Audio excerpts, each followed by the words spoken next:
guest, darthchoco. Today we're going to talk a little bit about gender bias and misogyny, I guess, in Star Wars. So I'll let my guest introduce himself and where they can find you. Hey, hello everyone. I am Darth Choco, and you can find me on TikTok by that name, as well as Instagram and Twitter. I'm Darth Choco 7, um, and Twitch Darth Chocolate 7. So yeah, I'm all over.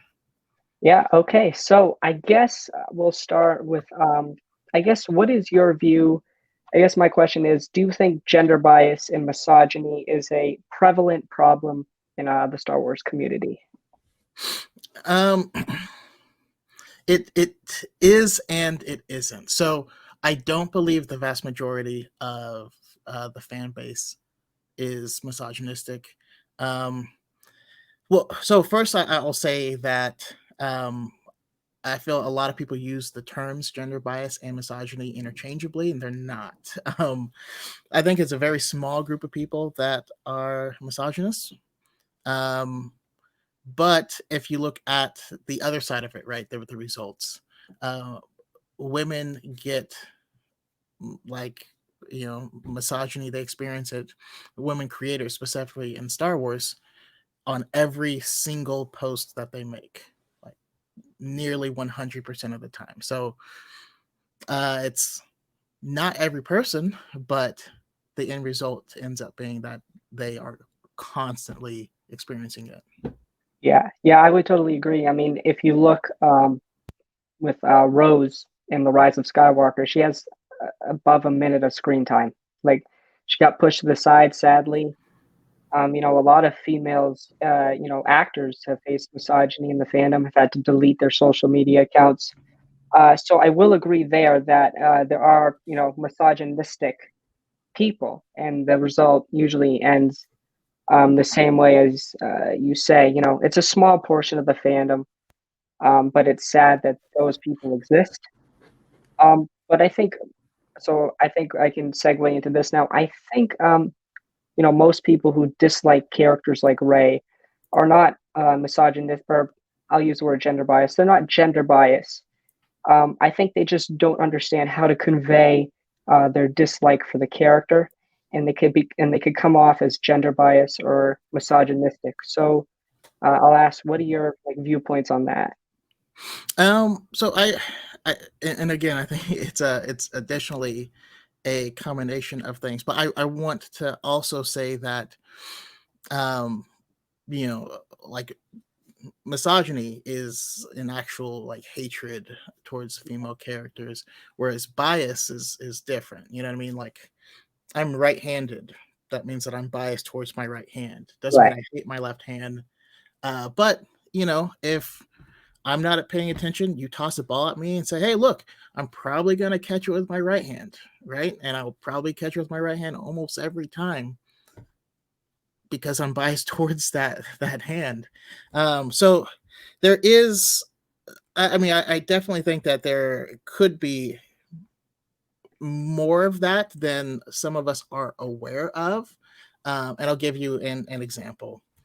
Um, so her story, particularly in regards to Ray, she has a much more feminine arc where the arc of her story is about self discovery. It's about her accepting herself and her own power, and it's a traditionally feminine arc, whereas a traditionally masculine arc is a lot more about physical challenge and fighting your way through it. Now, one can appeal to you more than the other. Um, I think that partially qualifies. It's not a negative thing at all, and that's my next thing. Is I don't think all of it is inherently negative. You know what I mean? Like these characters. I mean, let's be honest. Luke and Anakin and Rey are kind of all bland a little bit. I know what yeah. um, and that's because they're self-insert characters. We're supposed to see ourselves in them as we go on this journey. Well, it's possible you may have a harder time seeing yourself as this female character because her story is just not what traditionally used to. And I get these feels every time someone says, "Oh, but she didn't lose a hand," or "Oh, but she didn't lose, these fights." And you're like, okay, but losing a fight is not the definition of a good story. It's overcoming the struggle that you are going through, which is what her arc is all about. But more than that, way more there's way more types. I mean, of and I'll still say bias that are completely separate from gender bias, and so I don't think we should always assume that that's what it is. Um, for instance, you could be biased towards what you saw when you were younger, and maybe had you seen that same thing as an adult, it may not have resonated because you weren't at the right place in your life. You could be biased towards something because your parents love it and have ingrained that into you.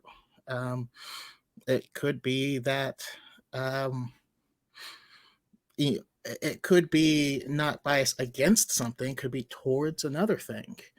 That's also a form of it. But I think what we experience right now is more that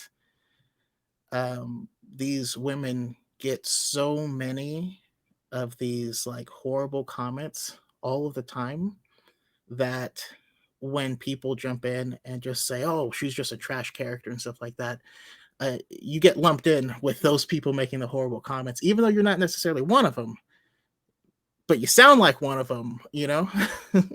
Yeah, I understand what you're saying. On my video that I made, there were comments like, "Oh, she's just a horribly written character." Well, I'm like, what writing experience do you have? Were you on the writing team? Like, what have you written? And I just don't respond to those comments usually. I try to get a younger audience to, who may not like the sequels or may not like Disney Star Wars in general, to not be toxic. Because I made a video today that I'm going to post that talks about, a lot of our parents didn't like the prequels. And, a lot of parents probably didn't show their kids the prequels because they didn't like them. And that turns out to be a lot of my generation's, favorite Star Wars. And I'm like, you're repeating the same pattern over and over again. So I want to breed a community that's not toxic, but is very critical, um, and open-minded and opinionated at the same time about Star Wars. That's a community I want to breed. I don't want to breed in, a right-wing Star Wars echo chamber or a left-wing Star Wars echo chamber. That's not the community I want to build. And I try to do my best to educate myself, and I appreciate you educating me. I was wrong when I said that, oh, if you like one female character, that doesn't mean you can't be biased. I'll admit when I'm wrong. So I appreciate that. But I want to ask you next, what do you like about Ray, I guess, and I guess the sequel trilogy? Well, and first, I also have to commend you because I completely agree with that. That we need to be critical of the media that we're getting, that we're receiving, and I take criticism because I don't say enough negative things about them, and I would like to. The goal is to get to the point where I can say negative things about them and then not be flooded with a bunch of toxic people who are looking to me for validation of their hatred. And also, you just have better conversations with people that like stuff. You know what I mean? Like, Yeah, I agree. I feel like the people that hate the sequels specifically all watched the same 7 YouTube videos, and they all say the same exact thing verbatim.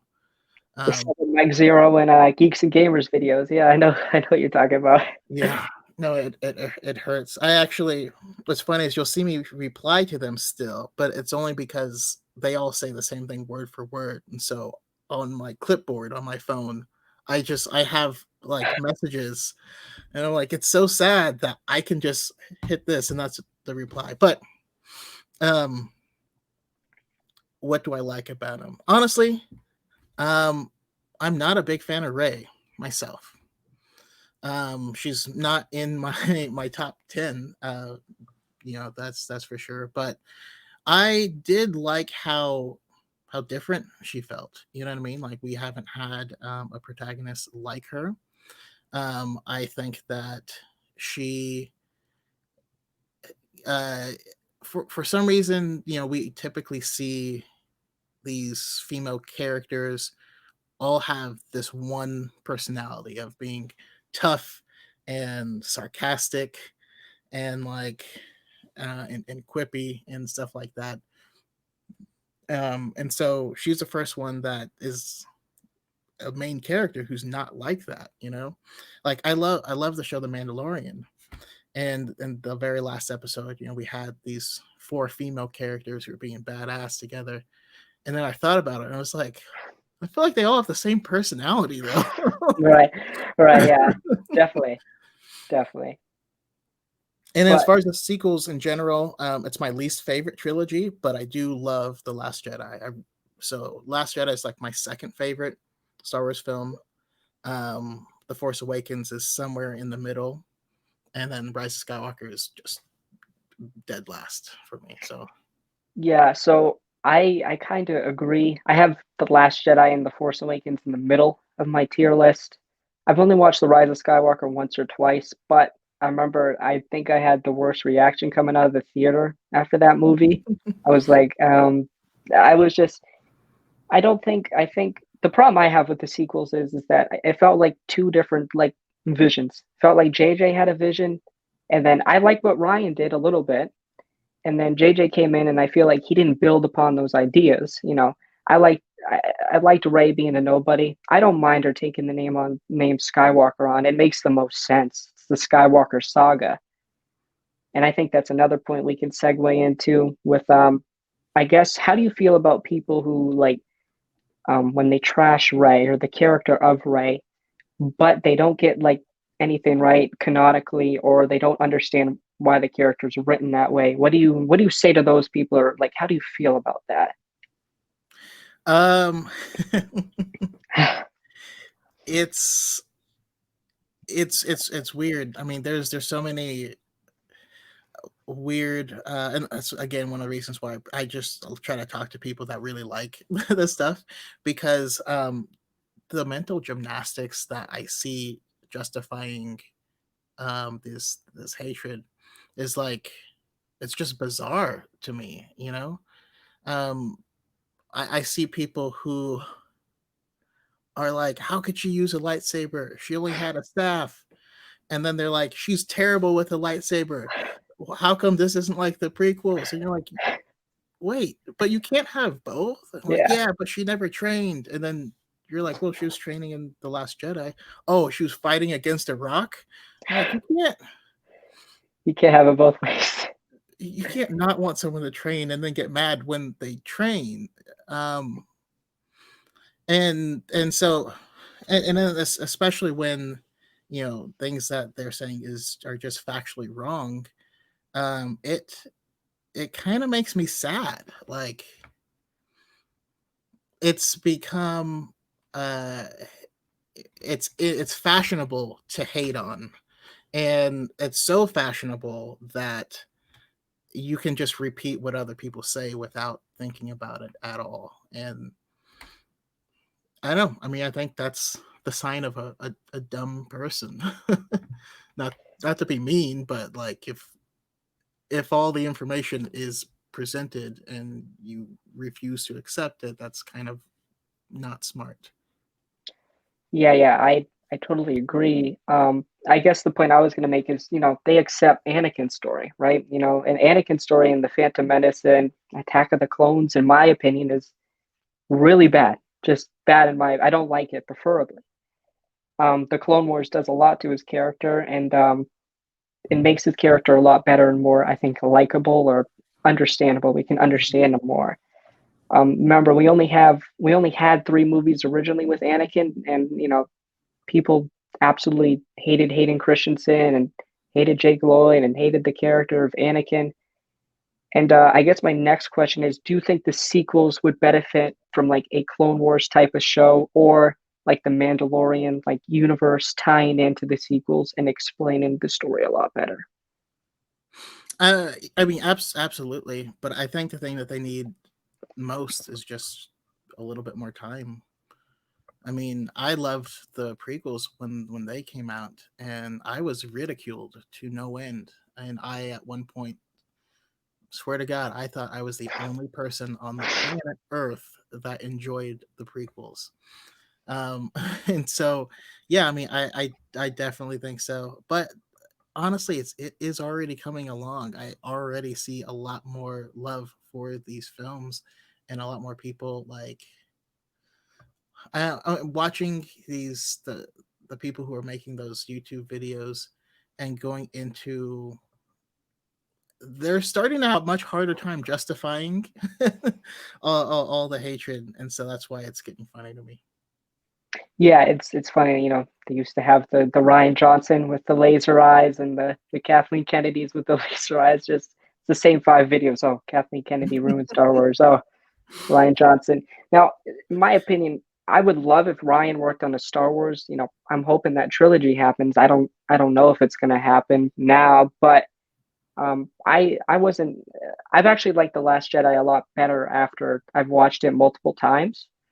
Um, but I think my next question is, do you like Luke's arc in TLJ? Because in my opinion, I really don't. I Mm, just I don't really like it. It's just little stuff though for me with you know, I understand, you know, I feel like I would get the same emotional reaction if, you know, Luke just dropped the lightsaber instead of throwing it. I didn't need a comedic relief moment when he just throws the lightsaber over him. Just little things like that, like kind of turn me off from the movie. So I want to ask, what do you like about TLJ and Luke's story in mm. TLJ? Yeah, I like a lot, a lot about it. Like it's funny, like even the small moments, and for just my personal opinion, and I could be interpreting this too deeply, but um, I thought throwing the saber was more important than just dropping it, and the reason being is the message, right? I feel like if you looked at it respectfully, like longingly, forlornly, and then dropped it, it's almost like saying I'm not worthy to hold this thing, right?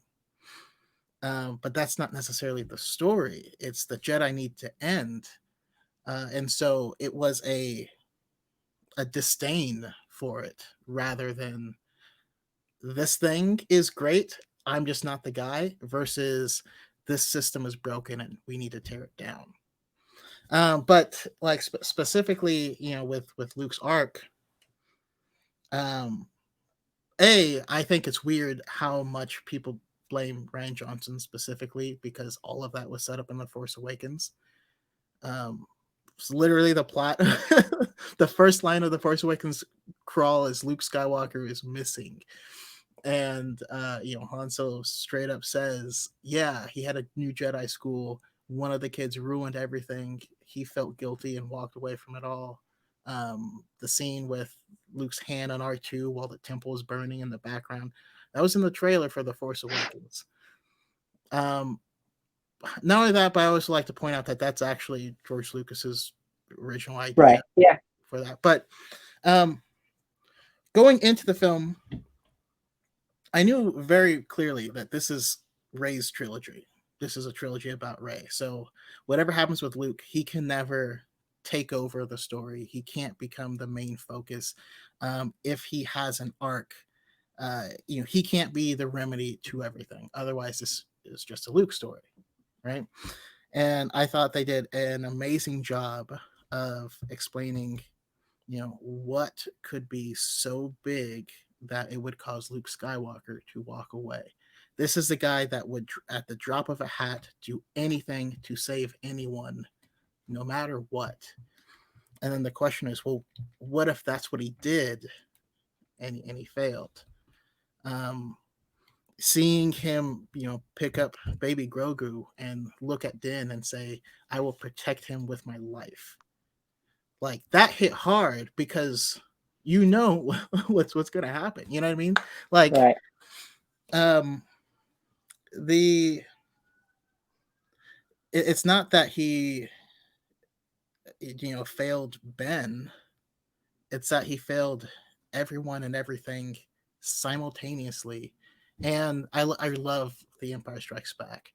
um the way that they paralleled that with Luke's the dark side cave that he went into. So he goes into the cave. As he's walking to the cave, Yoda tells him, "Your weapons, you won't need them." And he's like, "Screw you, Yoda." He brought them anyways. Ignites a saber, right? Kills Vader, sees himself in it. Return of the Jedi. Cool, calm, collected. It's like, you'll be forced to kill me, and we'll both die, or whatever. Like, I'm not gonna Hmm. fight you.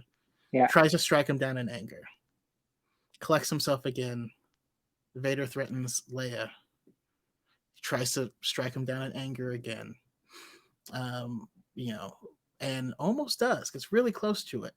Right. Sees his hand, realizes, oh, yeah, I could end up becoming this if I'm not careful. And so I loved the parallel of um, that with what happened with Ben, where honestly, it's the same exact thing. And had he not brought his weapon, there really wouldn't have been any. I mean, Ben was already like going to the dark side at that point, so there would have been some problem, but he would have at least had some time. Um, but yeah, with this arc, I kind of think about it as, imagine you're a teacher, not any just any teacher. You're the teacher that all of the kids in school want to be in your class because you're that cool. Everyone loves you. You can reach just about anyone, and that your sister sends your nephew to stay with you because he is like having all these problems, and if anyone can reach him, it's you. And you're doing your thing, and he's getting more and more troubled, and you're trying to figure out what's going on. Obviously, a regular teacher can't read someone's mind, but let's say he goes into Ben's room because he's really worried and checks out his browser history, and he sees he's looking at getting guns and how to make bombs and all this stuff. And Ben walks in the door at that moment, and he's thinking, I didn't reach him. I failed to reach him. I need to protect my kids. Do I call the cops? There's something I should do. And in the same exact moment, that's when Ben walks in. There's some Hmm. altercation. Teacher wakes up. School's demolished. The bomb blew up. All of the students are lost. Every one of them that trusted you wholeheartedly, you swore that you would protect them, but you also failed your nephew. And you probably could have seen it coming, but you also failed the Jedi organization. And like as a whole, because you helped create the next big threat. But you also failed it because you tried to make one that didn't make the same mistakes, and you did make the same mistakes. I don't know. It was just such a complete thing. Like, how could you face your sister after all that? I don't know. I can see it breaking someone personally. Right.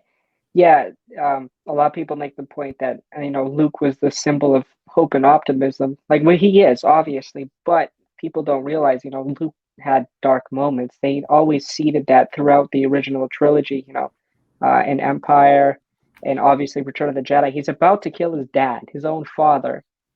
So I understand, I didn't want to see it, but I understand where it's coming from.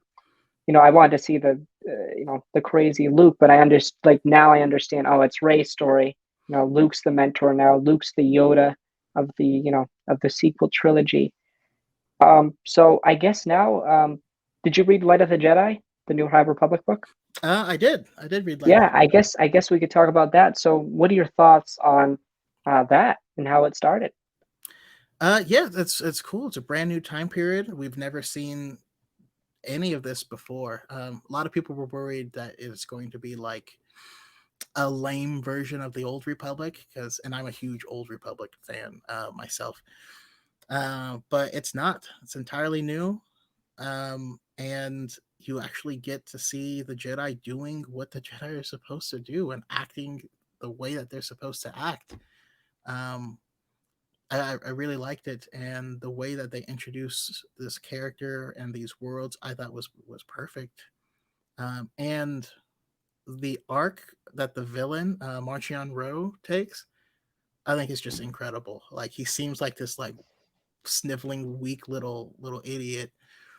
And then by the end, you're like, oh, this guy's does some sinister stuff, man. Like, Yeah. yeah, I would, yeah, I think my favorite part of the book, I think I the first like third of the book until the Nile were introduced, I was like, it's okay. I like some of the stuff that they did with the Jedi, but when they introduced the villains, and the paths, I was worried that they weren't going to have a sinister enough, villain because you can't put Sith in; it would ruin the lore. And I'm like, oh, the Nile. I'm like, this might be cool, when they released the artwork and stuff. But they blew my expectations away. I'm excited for the next book, which is Into the Dark, I believe. I think by Claudia Gray. yep. So yeah, I'm Anything that really she makes is golden. Plus, we right. are going to be getting a um, kind of a dark side enemy in light it in Into the Dark with what are they called? The Grengar, Yeah, the yeah. Dragon Grengar. Drengar, yeah, Drengar, yeah, yeah. That's really cool. I'm glad, um, I on my channel I said you guys should read these, especially if it's all going to tie into, the acolyte. I don't know how far apart it's going to be separated from the opening of Light of the Jedi, but I assume some characters we know will be in the show.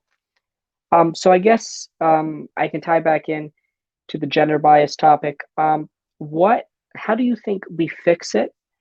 Like misogyny in the fandom, and how do we think we educate people on, I guess, just gender bias in general, and like have younger people understand when their bias is showing? I mean, I don't know that you can educate people because you have to be willing to see it in order to understand it. Like, all this is just care about other people. Care about other people. If you see that a whole bunch of women are make videos on people being rude and sexist to them, just don't do that. And when you're talking about the characters and things that you dislike, um, do it, with a place of respect, or at least read the room. If there's a 6-year-old girl cosplaying as Ray, don't don't just crap on. You know what I mean? Um, actually, I kind of had a question for you. I was curious what you thought of where does the hatred side of this come in? Because it's one thing to not like a character. It's another thing to scroll through and every time anything that could possibly relate to this character pop up to want to comment and share your hatred of it. You That know, doesn't seem normal to me. I, I honestly don't know. I mean, I guess my only response to with that would be, I guess, we live in our own echo chambers, with whether it comes to politics, sports, or just friendships. And I think we just parrot the same talking points. Like when we see something we don't like, our first reaction, I think, as a human, is to, I guess, spew hatred about that character, or we just feel a certain way about ourselves and we have to take it out on somebody. I honestly don't know. I try to give constructive criticism. Sometimes I might come off as too rough on a character, I think, or just in general. But leaving hateful comments, like commenting on somebody's appearance or just their opinion, I think is disgusting. And I in my comments a lot of the times, or when I talk to my followers or whatever in the comments, and they make a hateful comment, I'm like, well, that's not. I don't welcome that here. Like you got to like you can, and I try to tell them be constructive with it, not be like, oh, I just hate this character because blah blah blah. So I think that's where the hate comes from, but I honestly really don't know. I think it's more of like a philosophical or just the way people are raised. I don't know. Just depends on the person. It's very interesting. We'll Yeah, say that. Um, but yeah, I mean, I think uh, one of the big things that we can try to do is, like you said, have your criticisms be constructive, like, hey, I would have liked her if we had done this. And there's also something that people do, and they think it makes them sound, I don't know if they think it makes it sound smarter or makes their point more impactful, but they overuse hyperboles, um, and they say things that would have been an opinion, but the way they express them is just not true. So if someone says, "Oh, I hate her because she has zero character development," well, you can say, "I wish she had more character development," and open up a dialogue and be productive.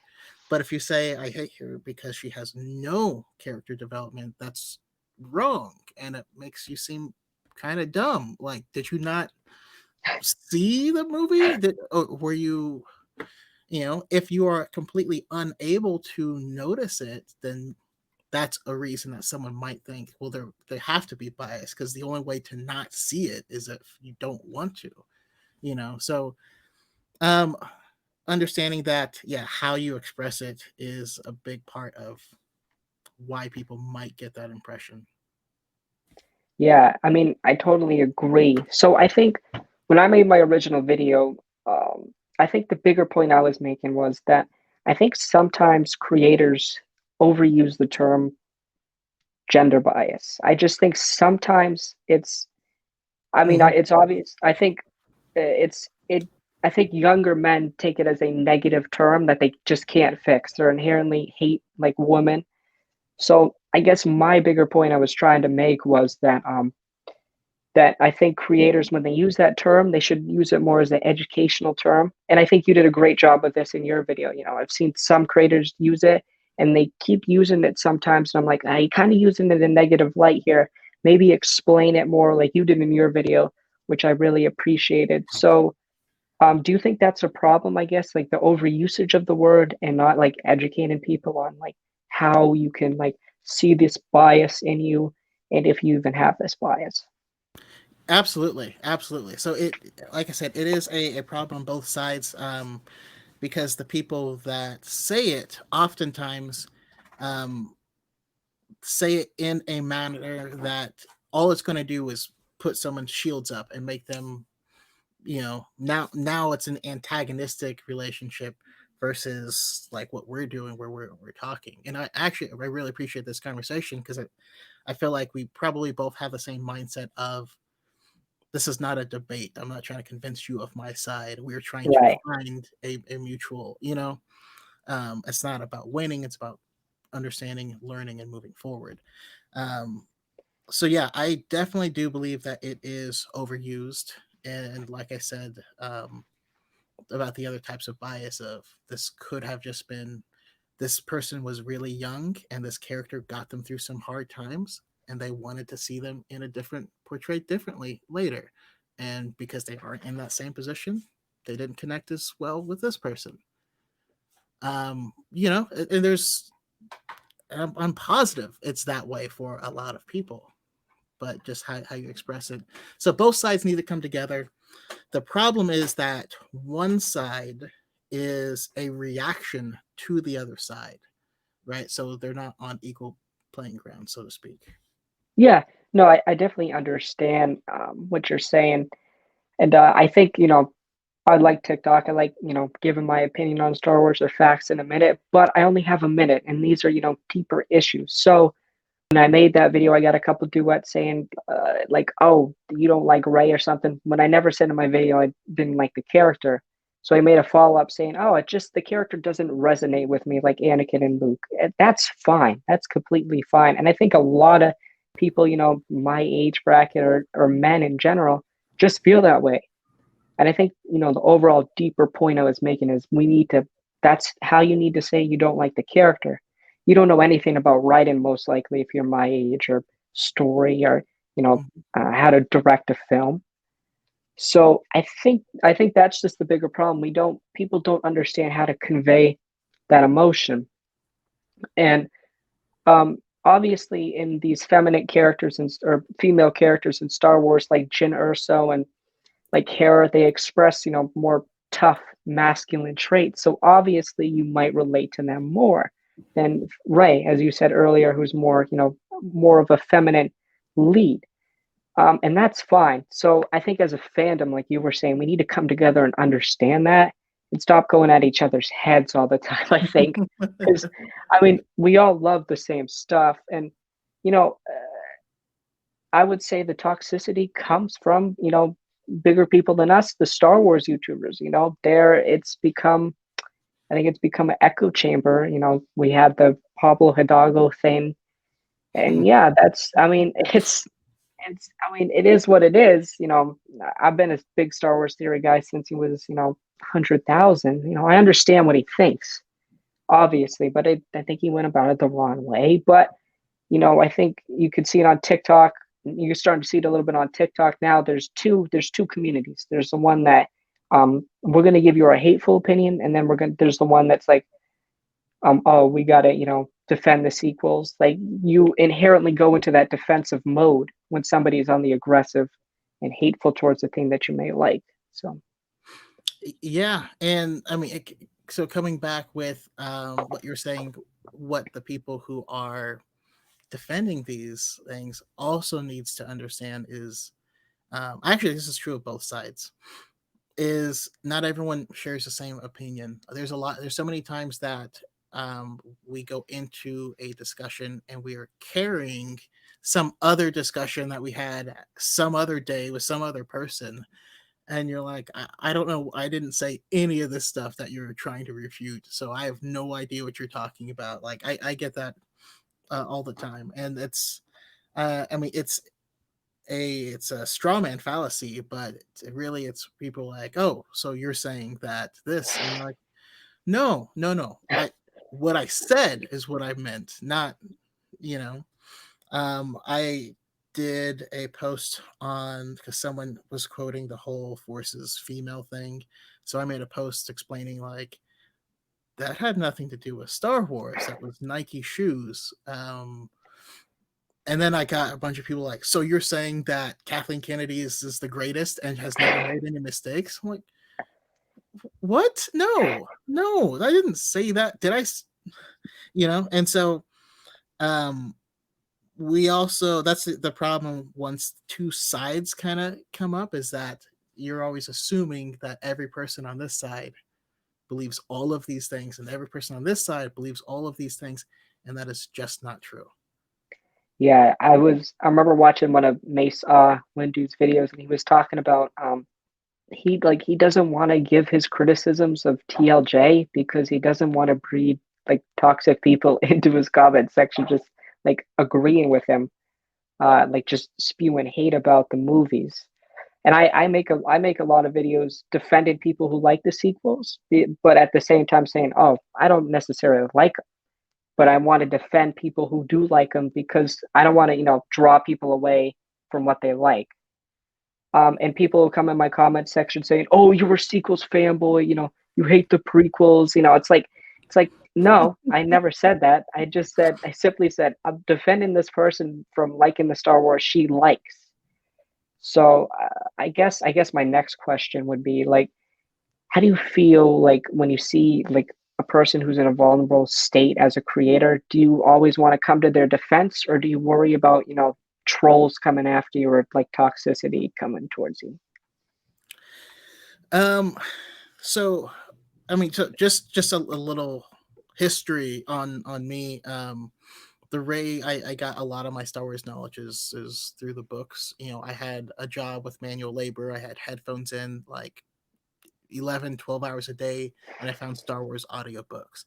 So um to date, I've gone through 129 Legends books. I've gone through all, I think we're somewhere near 80 canon books, and tons of comics and all this stuff. So I try to approach it as someone who, I do want to come to people's defense. I feel like what the toxic side tries to convey is that if you like this, that means that you don't understand Star Wars, you don't know anything about it. And so I'm like, I do know things about it, and I don't agree with you, so there may be something more. But to be honest, I don't actually. I mean, and I'm sure other people will disagree, but I don't consider myself as a sequel defender. I feel like I just explain stuff that's in the movie. But yeah, like you, there's some things I just don't want to talk about because it breeds toxicity. What I'm saying is not bad, but it just brings all these stuff. I love Legends. I just told you how many Legends books I read. Jaina Solo is my favorite Star Wars character of all time. But I don't want to do Legends content because I don't want 1,000 people going, yeah, this is way better than Ray. And you're like, we're not even talking about that. Um, and so it's hard, but it's funny. The reason I ended up being friends with Mesa Windu is because of a video where he's like, "Yeah, I don't like the Last Jedi. I saw what they were doing, and I didn't like it, and all stuff." And he said it so eloquently. I was like, "I like that guy. I need to talk Star Wars with him." And so that's how we became friends. Of is him disagreeing with me, and I think that's we have some of the best conversations with the people who disagree. Like, who wants to live in an echo chamber? No, I totally agree. I guess my next question would be like, what would you say to these toxic creators on this app? Like, would you ever have a conversation with them, like a longer form discussion? And what would you like tell them, I guess? I would love to have a longer form conversation with them, with any one of them, and try to find out. I try to, but oftentimes they end up being the same exact conversation. So that's why I don't. But um, I think about Star Wars theory specifically, and him watching um, the last episode of The Mandalorian, and he's in tears and stuff, and then he explains, you know, like he had cancer, and like Luke Skywalker's an idol, like when he was little, meant so much to him. So seeing him this way was so powerful. And my thing is, okay, you grew that love for him when you were young. There are young kids right now that look at Ray that way. Why the hell are you trying to take that away from them? You don't want them to experience that same joy that you had? Like, is that seems kind of selfish to me, you know? Right, right. But yeah. Yeah, well, I watch them all the time. I'm a big fan, but sometimes I'm like they'll talk about decanonizing the sequels. I'm like, no, that doesn't sound, that's somebody's whole story. Somebody loves that piece of Star Wars, just like, he loves the prequels. What if you took away one, two, and three? You wouldn't, you would feel horrible if you took that story away. And I understand, I just, it's hard to put your shoes, I guess, in that perspective of somebody loving something that you don't love because you don't understand why they love it. And I think that's important about these longer form discussions and, trying not to form that echo chamber because as you see with him specifically, the people he does his streams with now, it's kind of an echo chamber of the same opinion, which they all came to his defense. Now, maybe rightfully so, but you know, you see how drama and stuff in situations like these breeds, a toxic, community or an echo chamber. And I think we definitely see that on TikTok a little bit. But I think people, try not to get into that echo chamber, but just by association, just because you talk to somebody, oh, you're in this, echo chamber. Yeah. So I want to get I guess I want to get your thoughts on how we can break the echo chamber, I guess, and how can we come together more as a fandom? Um well, a understanding that someone loves understanding that your opinion is your opinion. So one of the biggest things I find with the detractors is they are always referring to this royal we. That's like, well, a lot of people think this, and you're like, what people? How many people? How do you know? Like, how did you do your testing? Are you, you know, because it's not, So understanding that your opinion is your opinion, and you're one person, and my opinion. having gone through so many Star Wars is way more valuable than yours. No, I'm just kidding. No, it doesn't matter if it's someone like me who's read a lot, someone who this is their first movie, or if it's Mark Hamill. Um, we are all entitled to our opinions, but we need to understand that they are our opinions. The whole Pablo Hidalgo thing that just happened, I think is a great example because um, it was honestly I understand it sucks to have your emotions invalidated or to feel like they're being invalidated, right? But the originator of that thread was making fun of him, right? Hmm. Right. Yeah. He didn't mention anything about the person that was actually making fun of him. No. And No. no, that wasn't even a topic Yeah. at all. Pablo Hidalgo and most of their conversation was private, and they found one section of it and use that one section to create a whole bunch of content. And there's all these people saying, "Oh, well, Lucas or Disney is like making fun of their fans and all this stuff," and it just felt wrong to me because you're like, "Hey, we still don't even know the context of it." Pablo Hidalgo came out and clarified and apologized, and also um, it was being cherry picked, like it was being called like it's Disney Star Wars that's doing this. Pablo Hidalgo has been with Star Wars for like 25, 30 Yeah. years. Since like the early like 2000s, probably before I think the Phantom Menace. I think around that time. Yeah. Yeah, he is like the official lore master. Yeah. And it was like, well, but if you work for them, you have a platform, so you should be careful with what you say. And I agree. But I'd argue Star Wars Theory has a bigger platform than Pablo Hidalgo. Shouldn't he be careful? Right. Yeah. You Don't know, miss a sign. Yeah. Don't miss a sign what somebody says. I understand if you felt like his opinions or emotions were being invalidated. But like again, we just have that one sentence he said, like emotions like aren't for sharing or something like that. yeah. And Pablo Dago has, you know, said some stuff to fans, but he also was like has dry humor. We don't know what he was saying. We'll never really know. He did apologize, which He did which is good. apologize. And isn't he also entitled to his own opinions? Right, most definitely. But I think the counter argument to that would be he works for the company that produced said TV show, The Mandalorian, so he shouldn't really be commenting on fans, emotions. Yeah. I mean, Which, it's not something I would have done, but I get yeah, it. yeah, yeah, most definitely. So I guess the last topic we can talk about is like, what are you excited for with Disney Star Wars and Star Wars in general? What projects are you most excited for and least excited for upcoming? Well, not excited for a droid story, but it is what it is. I mean, I think of D Squad, that arc, and I can't do it. I can't watch it. Anytime I see the blue Clone Wars logo, I'm like, nope, not today. Um, but moving forward, I am excited.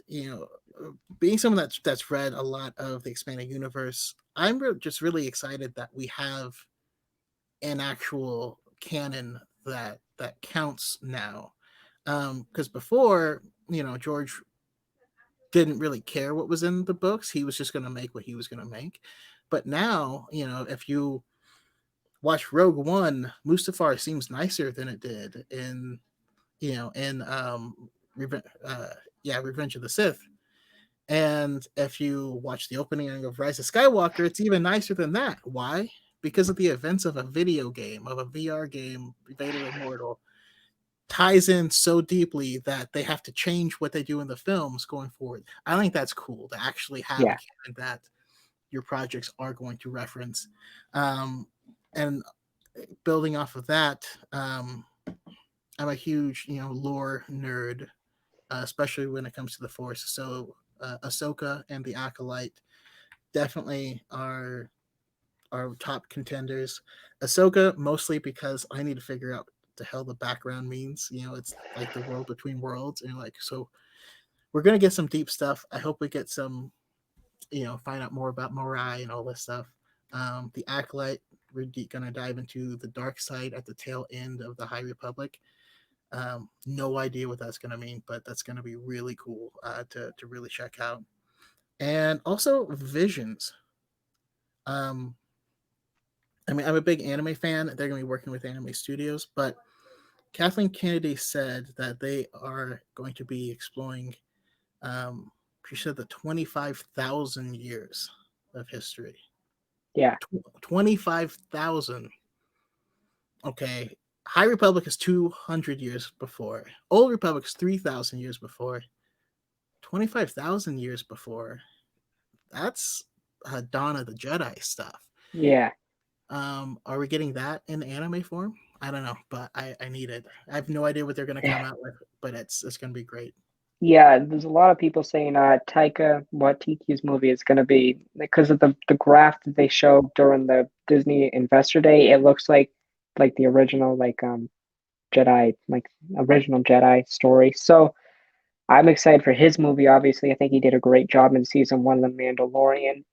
But I'm more excited for what Favreau and Filoni do with all the shows. Book of Boba Fett, Mando, Ahsoka, and Rangers. I can't wait to see how that all ties in. It seems like it's going to tie into Thrawn being the big bad. We'll see how that works out.